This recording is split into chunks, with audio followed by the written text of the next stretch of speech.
നമസ്കാരം എല്ലാ മാന്യ സുഹൃത്തുക്കൾക്കും സിനിമ എന്ന യൂട്യൂബ് ചാനലിന്റെ ഏറ്റവും പുതിയ വീഡിയോയിലേക്ക് സ്വാഗതം. ഞാനിന്ന് നിങ്ങൾക്ക് മുമ്പിൽ വന്നിരിക്കുന്നത് മലൈക്കോട്ടെ വാലിബൻ എന്ന് പറയുന്ന സിനിമയെക്കുറിച്ച് കുറച്ച് കാര്യങ്ങൾ നിങ്ങളുമായിട്ട് സംസാരിക്കാൻ വേണ്ടിയാണ്. പടം നാളെയാണ് റിലീസ് ചെയ്യാൻ പോകുന്നത്. ഞാനും അഡ്വാൻസ് ആയിട്ട് ബുക്ക് ചെയ്തിട്ടുണ്ട്. ഇവിടെ അടുത്ത് 7 മണിക്കാണ് ഷോ തുടങ്ങുന്നത്. 7 മണിക്കത്തുള്ള ഷോ ഞാൻ ബുക്ക് ചെയ്യുന്ന സമയത്ത് തന്നെ അത് ഹൗസ്ഫുള്ളായിരുന്നു. ഞാൻ കഴിഞ്ഞ ദിവസം ചെയ്ത ഒരു വീഡിയോയിൽ പറഞ്ഞാണ്. ഞാൻ അതുകൊണ്ട് പിറ്റേ ദിവസത്തെ ഷോയാണ് അത്, പിറ്റേ ദിവസമല്ല, അതിൻ്റെ തൊട്ട് പിന്നത്തെ ഷോയാണ് അത്. 7:30 ഷോയാണ് ഞാൻ ബുക്ക് ചെയ്തിരിക്കുന്നത്. 7:30 ഷോ എന്ന് പറയുമ്പോൾ അരമണിക്കൂർ മാത്രമേ ലേറ്റ് ആവുന്നുള്ളൂ. എന്നിരുന്നാൽ പോലും സ്വസ്ഥമായിട്ട് കാണാം, അല്ലെങ്കിൽ ആ ഒരു ഫ്രണ്ട് സീറ്റിലിരുന്ന് കാണണ്ട എന്നൊക്കെയുള്ള ഒരു ഗുണം അതിനകത്തുണ്ട്. എന്ത് തന്നെയാലും ഈ പറഞ്ഞ മാതിരി ഫാൻസുകാരുടെ കൂടെ ഇരുന്നാണ് ഇതുപോലുള്ള ഫാൻസ് ഷോകളൊക്കെ കാണേണ്ടത്. പക്ഷേ ഞാൻ സാധാരണ ഫാൻസുകാരുടെ കൂടെ ഇരുന്ന് പടം കാണാത്തൊരു വ്യക്തിയാണ്. പണ്ടൊക്കെ കണ്ടിട്ടുണ്ടായിരുന്നു, ഇപ്പോൾ അങ്ങനെ കാണാറില്ല. കാരണം പടം കാണാൻ സാധിക്കില്ല എന്നുള്ളത് കൊണ്ട് തന്നെ. അപ്പോൾ ഈ 7:30 എന്ന് പറയുന്ന സിനിമയ്ക്ക് അല്ലെങ്കിൽ ഷോയ്ക്ക് ഇപ്പോൾ ഫാൻസുകാരുടെ ഒരു ലഹളം ഉണ്ടാവില്ല എന്ന് പ്രതീക്ഷിക്കുന്നു. എന്ത് തന്നെയായാലും പടം റിലീസ് ചെയ്യാൻ പോകുന്നു. അപ്പോൾ ഈ ഒരു ഘട്ടത്തിൽ ഇവിടെ ഒരു പ്രധാനമായിട്ടും ചർച്ച ചെയ്യപ്പെടേണ്ട ഒരു കാര്യമാണ് ഈ സിനിമ മാർക്കറ്റ് ചെയ്ത രീതി. ഈ രീതിയെപ്പറ്റി പറയുമ്പോൾ മോഹൻലാൽ ആരാധകരല്ല ഈ ഒരു വീഡിയോ അധികമായിട്ടും കാണേണ്ടത്. ഈ വീഡിയോ പൂർണ്ണമായിട്ടും കാണേണ്ടത് മമ്മൂട്ടി ആരാധകരാണ്. കാരണം മമ്മൂട്ടി ആരാധകരെ സംബന്ധിച്ച് എന്താണ് വിദേശ മാർക്കറ്റിംഗ്, അല്ലെങ്കിൽ വിദേശത്ത് സിനിമ എങ്ങനെയാണ് റിലീസ് ചെയ്യിപ്പിക്കുന്നതിനെ പറ്റിയുള്ള മമ്മൂട്ടി ആരാധകർക്കല്ല, മമ്മൂട്ടിയുടെ സിനിമ പ്രൊഡ്യൂസ് ചെയ്യുന്നവർക്ക്, അല്ലെങ്കിൽ ആ സിനിമയുടെ പുറകിൽ വർക്ക് ചെയ്യുന്നവർക്ക് ഏറ്റവും കുറഞ്ഞ പക്ഷം മമ്മൂട്ടി കമ്പനിക്കെങ്കിലും അതിനെപ്പറ്റി ഒരു ധാരണയുണ്ടായിരിക്കണം. അവർ ഇതുവരെ, അല്ലെങ്കിൽ മമ്മൂട്ടിയുടെ സിനിമ ചരിത്രത്തിൽ ഇതുവരെ ആ ഒരു പ്ലാനിങ്ങിൽ അവർ മുന്നോട്ട് പോയിട്ടില്ല, അല്ലെങ്കിൽ അതൊരു സക്സസ് ആയിട്ട് അവർക്ക് കൊണ്ടുവരാൻ സാധിച്ചിട്ടില്ല. മോഹൻലാൽ സിനിമകൾ ഇതേപോലെ തന്നെയുള്ള വേൾഡ് വൈഡിൽ നല്ല രീതിയിലുള്ള മാർക്കറ്റ് ചെയ്യുകയും നല്ല കാശുണ്ടാക്കുകയും ചെയ്യുന്ന സമയത്ത് പുറത്തുള്ള ആളുകൾ അത് മോഹൻലാൽ സിനിമ എന്നതിനേക്കാൾ അപ്പുറമായിട്ട്, അല്ലെങ്കിൽ ഡിസ്ട്രിബ്യൂട്ടേഴ്സ് മോഹൻലാൽ സിനിമ എന്നതിനേക്കാൾ അപ്പുറമായിട്ട് ഒരു മലയാള സിനിമ എന്നുള്ള രീതിയിലേക്ക് അതിനെ പരിഗണിക്കും. ഈ കഴിഞ്ഞ ദിവസം ആരോ വീഡിയോ ചെയ്തപ്പോൾ പറയുന്നത് കേട്ടു, ക്യാമറ ഒന്ന് തുടച്ചിട്ട്, ലെൻസ് ഒന്ന് തുടച്ചിട്ട് ചെയ്യാൻ. ആക്ച്വലി ഞാൻ മൊബൈലിലാണ് വീഡിയോ ചെയ്യുന്നത്. മൊബൈൽ പൊട്ടി എന്ന് മാത്രമല്ല, ലെൻസും പൊട്ടി. അതുകൊണ്ടാണ് ഈ കാണുന്ന വെട്ടം അവിടെ വരുന്നത്. അത് അടയ്ക്കാനായിട്ട് വേറെ പ്രത്യേകിച്ച് വഴികളൊന്നുമില്ല എന്ന് ഞാൻ വിനീതമായിട്ട് അഭ്യർത്ഥിക്കുന്നു, അല്ല പറഞ്ഞുകൊള്ളുന്നു. അപ്പോൾ എന്ത് തന്നെയാലും ഈ ഒരു സംഭവമൊക്കെ കണ്ടിരിക്കേണ്ടതാണ് ഈ പറഞ്ഞ മാതിരിയുള്ള ആളുകൾ. എന്ത് തന്നെയാലും ഈ ഒരു സിനിമ നേടാൻ പോകുന്നത് ഒരു ഗംഭീരമായിട്ടുള്ള ഒരു റെക്കോർഡ് തന്നെയായിരിക്കും. ഇതുവരെ കൃത്യമായിട്ട് ഫൈനൽ തിയേറ്ററുകളുടെ കൗണ്ട് ലഭ്യമായിട്ടില്ല. എന്ത് തന്നെയാലും വിദേശ രാജ്യങ്ങളിൽ പ്രധാനപ്പെട്ട 1-2 സ്ഥലങ്ങളിൽ, അതായത് അമേരിക്കയിൽ റിലീസ് ചെയ്യാൻ പോകുന്ന അത്ര തിയേറ്ററിലാണ്, ഓസ്ട്രേലിയയിൽ റിലീസ് ചെയ്യാൻ പോകുന്ന അത്ര തിയേറ്ററുകളിലാണ് എന്നൊക്കെയുള്ളതിനെ പറ്റിയുള്ള ഡീറ്റെയിൽ ആയിട്ടുള്ള സംഭവങ്ങൾ ഇപ്പോൾ പുറത്തു വന്നിട്ടുണ്ട്. ഇത് കണ്ടപ്പോൾ ഞാൻ ഞെട്ടി എന്നുള്ളതാണ് സത്യം. കാരണം ഒരു മലയാള സിനിമയ്ക്ക് ഇവിടം വരെ വളരാൻ സാധിക്കുന്നുണ്ട് എന്നുണ്ടെങ്കിൽ, മോഹൻലാലിലൂടെയാണ് എന്നുണ്ടെങ്കിൽ പോലും ഇതുവരെ വളരാൻ സാധിക്കുന്നുണ്ട് എന്നുണ്ടെങ്കിൽ, മറ്റുള്ള എല്ലാവരുടെയും എല്ലാ സിനിമകൾക്കും തന്നെ കുറഞ്ഞ പക്ഷം ഈ വലിയ സിനിമകൾക്കെങ്കിലും ഈ പറഞ്ഞ ഒരു സ്വീകാര്യത അവിടെ കിട്ടാൻ സാധിക്കും. അതിന് ഒരു കാര്യം കൂടി നോക്കേണ്ടതുണ്ട്. മലൈക്കോട്ടെ വാലിബൻ എന്ന് പറയുന്ന സിനിമ നല്ല ഒരു അഭിപ്രായം കേടുന്ന സിനിമയായിട്ട് മാറുകയും അതൊരു വലിയ ഹിറ്റായി മാറുകയും ചെയ്യേണ്ടതുണ്ട്. പക്ഷേ ആദ്യത്തെ കടമ്പ എന്ന് പറയുന്നത് മാന്യമായിട്ട് മാർക്കറ്റ് ചെയ്തെടുക്കുക എന്നുള്ളതാണ്. ആ മാർക്കറ്റിങ്ങിൽ അവർ 100-ൽ 150% സക്സസ് ആയിട്ടുണ്ട്. വലിയ ബഡ്ജറ്റ് വരുന്ന സിനിമയാണ്. ബഡ്ജറ്റ് എത്രയാണെന്നൊന്നും ഇതുവരെ പുറത്തു വന്നിട്ടില്ല. പലരും പല രീതിയിലുള്ള ഇതാണ് പറഞ്ഞു കേൾക്കുന്നത്. പക്ഷെ അതെല്ലാം പറയുന്നത് ഈ ഫാൻ ഗ്രൂപ്പുകളിലൂടെയൊക്കെ ആയതുകൊണ്ട് തന്നെ നമുക്കതൊട്ടും വിശ്വസിക്കാൻ സാധിക്കത്തില്ല. എങ്ങനെ പോയാലും ഇത്രയും വലിയൊരു സിനിമ, ഇത്രയും ബഡ്ജറ്റ് സിനിമ 30 കോടി അറൗണ്ട് കണക്ക് കൂട്ടേണ്ടി വരും. 30-ന് മുകളിലോ താഴേക്ക് പോകാനുള്ള സാധ്യതയും കുറവാണ്. 30-ന് മുകളിലേക്ക് തന്നെ പോകാനാണ് സാധ്യത കൂടുതൽ എന്ന് തന്നെ പറയേണ്ടിയിരിക്കുന്നു. അതിന് മാത്രമുള്ള പ്രൊഡ്യൂസർമാരും ഉണ്ട്, ഒരാളൊന്നുമല്ല പ്രൊഡ്യൂസ് ചെയ്യുന്നത്. അപ്പോൾ ആ ഒരു രീതിയിലേക്ക് പോകുന്ന സമയത്ത് അത് വലിയ രീതിയിൽ മാർക്കറ്റ് ചെയ്തെടുത്താൽ മാത്രമേ സക്സസ് ആവുകയും ഉള്ളായിരുന്നു.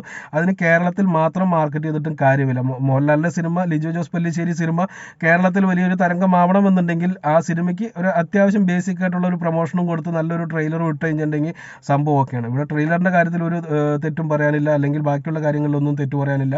എന്നിട്ടും ഇവരിവിടെ വലിയ കാര്യമായിട്ട് പ്രൊമോഷൻ നടത്തിക്കൊണ്ടിരിക്കുന്നു. അതോടൊപ്പം തന്നെ പുറത്തെ രാജ്യങ്ങളിലും വലിയ കാര്യമായിട്ടുള്ള പ്രൊമോഷനും അല്ലെങ്കിൽ ഡിസ്ട്രിബ്യൂഷനും കാര്യങ്ങളൊക്കെ നേടിയെടുക്കാൻ അവർക്ക് സാധിക്കുന്നുണ്ട്.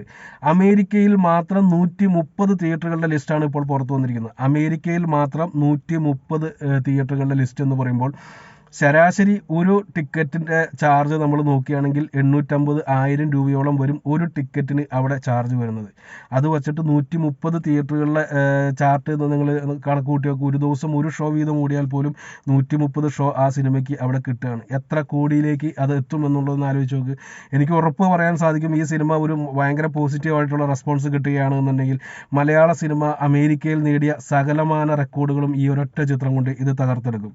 അവിടെയാണ് അമേരിക്കയിൽ റിലീസിംഗ് പോലും കിട്ടാതെ കണ്ണൂർ സ്ക്വാഡ് പോലുള്ള സിനിമകൾ പെട്ടുപോകുന്നത്. അത് എന്തുകൊണ്ട് എന്ന് എനിക്കറിയത്തില്ല. അതാണ് ഈ പറഞ്ഞ മമ്മൂട്ടി കമ്പനി എന്ന് തന്നെ കമ്പനിയുടെ പേരെടുത്ത് പറയാൻ കാരണം കണ്ണൂർ സ്ക്വാഡ് എന്ന് പറയുന്ന നല്ലൊരു സിനിമയായിരുന്നു. പക്ഷേ അവർക്കത് വലിയ കാര്യമായിട്ട് റിലീസ് ചെയ്യിപ്പിക്കാൻ സാധിച്ചില്ല. എന്തിന് മമ്മൂട്ടിയുടെ കരിയറിലെ ഏറ്റവും വലിയ പടമായിട്ടുള്ള ഭീഷ്മപർവ്വത്തിന് അമേരിക്കയിൽ റിലീസിംഗ് കിട്ടിയത് എപ്പോഴാണ്? പടം ഇവിടെ ഏതാണ്ടൊക്കെ തീരുമാനമായതിനു ശേഷം മാത്രമാണ് അവിടെ റിലീസിംഗ് കിട്ടിയത്. അതും വളരെ കുറച്ച് ഷോസിൽ മാത്രമായിട്ട്. അതായത് സാധാരണ ഏതെങ്കിലും മറ്റേ സഹകരണ സംഘങ്ങൾ, മറ്റേ മലയാളി അസോസിയേഷൻസൊക്കെ എല്ലാവരും കൂടി ഒത്തുചേർന്നിട്ട്, ഞാൻ പലപ്പോഴും പറഞ്ഞിട്ടുണ്ട്, അങ്ങനെയൊക്കെയാണ് സാധാരണ സിനിമകൾക്ക് ഇത് കിട്ടുന്നത്. എല്ലാവരും കൂടി ഒത്തുചേർന്നിട്ട് ആ ഒരു സിനിമ എടുത്ത് ഏതെങ്കിലും ഒരു ഷോ ഏതെങ്കിലും ഒരു തിയേറ്ററിൽ പ്രദർശിപ്പിക്കും. അതെല്ലാവർക്കും കാണാൻ വേണ്ടി. അല്ലെങ്കിൽ ചിലപ്പോൾ കൂടുതൽ ആൾക്കാരുണ്ടെങ്കിൽ 2 ഷോ പ്രദർശിപ്പിക്കും. അതിൽ കൂടുതലൊന്നും മലയാള സിനിമകൾ ഓടാറില്ല. അവിടെയാണ് 130 തിയേറ്ററുകൾ പിടിച്ചിരിക്കുന്നത്. തിയേറ്ററുകളിൽ ഒന്നും തന്നെ ഷോസിൻ്റെ എണ്ണം എത്രയാണെന്നൊന്നും പറഞ്ഞിട്ടില്ല. അതുകൊണ്ടാണ് ഞാൻ പറഞ്ഞത് ഏറ്റവും കുറഞ്ഞത് ഒരു ഷോ എങ്കിലും ഓടുമല്ലോ. അതുകൊണ്ടാണല്ലോ ആ തിയേറ്ററിൻ്റെ പേര് ഇവിടെ വന്നത്. അപ്പോൾ അങ്ങനെ നോക്കുകയാണെങ്കിൽ പോലും ഒരു ദിവസം 130 ഷോ എന്ന് പറയുന്നത് ഒരു ബ്രഹ്മാണ്ഡ കണക്ക് തന്നെയായിട്ട് കണക്ക് കൂട്ടേണ്ടി വരും. ആക്ച്വലി ഈ ഒരു കാര്യത്തിലൊക്കെ തമിഴ് സിനിമയും തെലുങ്ക് സിനിമയൊക്കെ വലിയ കാര്യമായിട്ട് അവിടെ മുന്നോട്ട് പോയിരിക്കുന്നു. അവർക്കൊപ്പത്തിലേക്ക് എത്തിയില്ലെങ്കിലും അവരുടെ തൊട്ട് താഴെയെങ്കിലും വന്ന് നിൽക്കേണ്ടത് മലയാള സിനിമയുടെ ഒരു കടമ്പ തന്നെയാണ്. അപ്പോൾ ആ ഒരു കടമ നിർവഹിക്കാനായിട്ട് മോഹൻലാലിലൂടെ സാധിക്കുന്നു എന്നുള്ളതാണ് എടുത്തു പറയേണ്ടത്. അതിനെ യൂസ് ചെയ്യാൻ പോലും മമ്മൂട്ടി ശ്രമിക്കുന്നില്ല, അല്ലെങ്കിൽ മമ്മൂട്ടി കമ്പനികൾ ശ്രമിക്കുന്നില്ല എന്നുള്ളതാണ് എടുത്തു പറയേണ്ടത്. ഇത്രയും വലിയൊരു നടനായിട്ട് ഇത്രയും വലിയൊരു ഹിറ്റുകൾ കേരളത്തിൽ സൃഷ്ടിച്ചിട്ട് എന്തുകൊണ്ട് മമ്മൂട്ടി സിനിമകൾ ഈ പറഞ്ഞ ഏരിയകളിലേക്കൊന്നും റിലീസിങ്ങിന് കൊടുക്കുന്നില്ല, അല്ലെങ്കിൽ അതിനുവേണ്ടി ശ്രമിക്കുന്നില്ല? അവർക്ക് സ്ഥിരമായിട്ട് എടുക്കുന്ന ആളുണ്ട് ദുബായിൽ, അവർക്ക് മാത്രം കൊടുക്കുന്നു. അവർ ദുബായിൽ വിട്ട് കാശുണ്ടാക്കുന്നു. അത് അത്രയേ ഉള്ളൂ. ദുബായ്ക്ക് പുറത്ത് ലോകമുണ്ട് എന്ന് ഈ പറഞ്ഞ പ്രൊഡ്യൂസർമാർക്കൊന്നും അറിയത്തില്ലേ? അല്ലെങ്കിൽ ദുബായ്ക്ക് പുറത്തുനിന്ന് കിട്ടുന്ന, ഇന്ത്യക്ക് പുറത്തുനിന്ന് കിട്ടുന്ന കണക്കുകളിലൂടെയാണ് ഏറ്റവും കൂടുതൽ കാശ് വരാൻ പോകുന്നത് എന്നുള്ള കാര്യം ഇവർക്കൊരു ഐഡിയ ഇല്ലേ? ഇതൊന്നും എനിക്കറിയത്തില്ല. എന്തിനേലും ഈ ഒരു സംഭവം നോക്കുമ്പോൾ, അതുപോലെ തന്നെ ഓസ്ട്രേലിയയിലെ കണക്ക് പുറത്തു വന്നിരിക്കുന്നത് 28 തിയേറ്ററുകളുടെ കണക്കാണ് ഓസ്ട്രേലിയയിൽ നിന്ന് പുറത്തു വന്നിരിക്കുന്നത്. അവിടെ ഓരോ തിയേറ്ററുകളിലും പല ദിവസങ്ങളിലാണ് ഷോ ഇടുന്നത്. അതിൻ്റെ ഡീറ്റെയിൽസും ഇപ്പോൾ നിങ്ങളുടെ ഫാൻ പേജുകളിലൂടെയൊക്കെ പ്രചരിക്കുന്നുണ്ട്. അപ്പോൾ അതിൻ്റെ ഷോയുടെ ഡീറ്റെയിൽസിൻ്റെ ഒന്നും എനിക്കറിയത്തില്ല.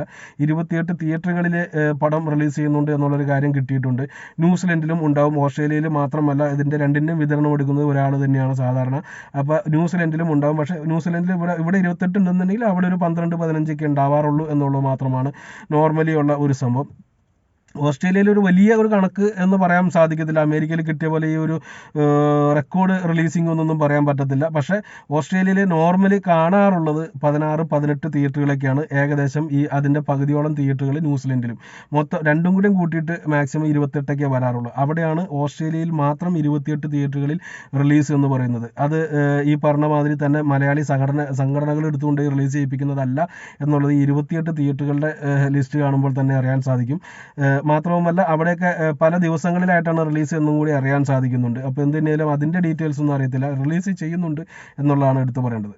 പടം കേരളത്തിന് പുറത്തും നല്ല രീതിയിലുള്ള പ്രൊമോഷൻസ് കാര്യങ്ങൾ മുന്നോട്ട് പോകുന്നുണ്ട്. തമിഴിലൊക്കെ അത്യാവശ്യം നല്ല രീതിയിലുള്ള ചർച്ചാ വിഷയമാവുന്നുണ്ട്. തെലുങ്കിലും ചർച്ചാ വിഷയമാവുന്നുണ്ട് എന്നാണ് അറിയാൻ സാധിക്കുന്നത്. നോർത്തിൽ നോർമലി നമുക്കറിയാം മലയാള സിനിമയൊക്കെ ഇവിടെ പറയാനേ പറ്റത്തുള്ളൂ 5 ഭാഷകളിൽ റിലീസ് എന്നൊക്കെ. പക്ഷേ അവർ അറിഞ്ഞിട്ട് പോലും ഉണ്ടാവില്ല അതേപോലെയുള്ള കാര്യങ്ങൾ.